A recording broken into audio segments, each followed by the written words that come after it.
Hi everybody, it's Honest John again. Now, full disclosure, I'm an atheist. I am against religion, but not against religious people. I believe the majority of people in this world are good people, which means the majority of religious people are good people. I have more friends who are religious than are atheists, simply because of the fact that there are a lot more religious people than atheists in the world.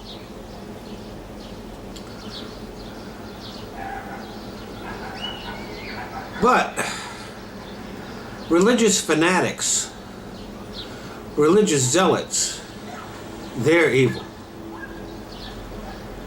Back in the 80s, I remember watching the Taliban destroy these amazing statues that had been erected hundreds of years ago by a different civilization. And they were beautiful, and they had great historic value. And these people wantonly destroyed them because they were un-Islamic, according to them. And as I watched that happen, I knew that the Taliban was evil, and that eventually we would have to confront and destroy them. So after the 9/11 attacks, when we wound up going to war against the Taliban, I was in full support of that. And I was reminded of this when I saw ISIS fighters destroying the art in a museum in Iraq. Though this is far from the greatest evil that they have done, I mean, murder, torture, mass executions, but it's a clear illustration of just what kind of people they are.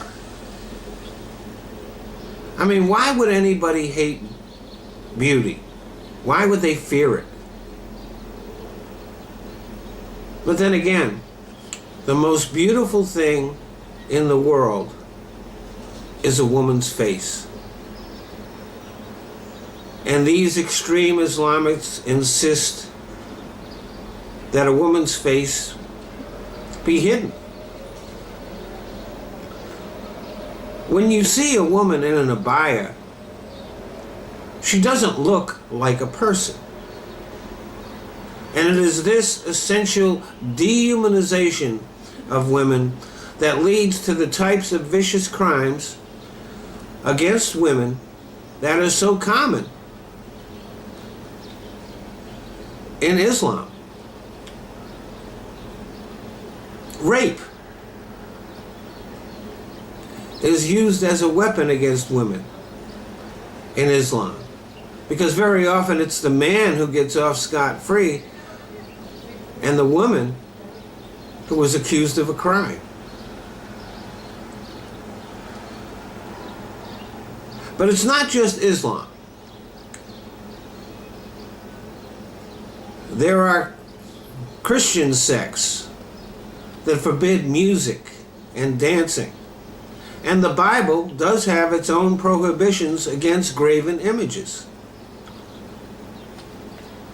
Now, like I said, I'm an atheist. But when I was a believer, I thought that the beauty of a woman's face was a gift from God. I thought that music and the arts were also blessed gifts from God. And I don't see how you can believe in God without believing that. If your God doesn't love a woman's face or music or art, then he must be an incredible asshole. For such a God to exist would be a terrible thing. We're better off without him. And we'd be much better off without his followers. Thanks for listening.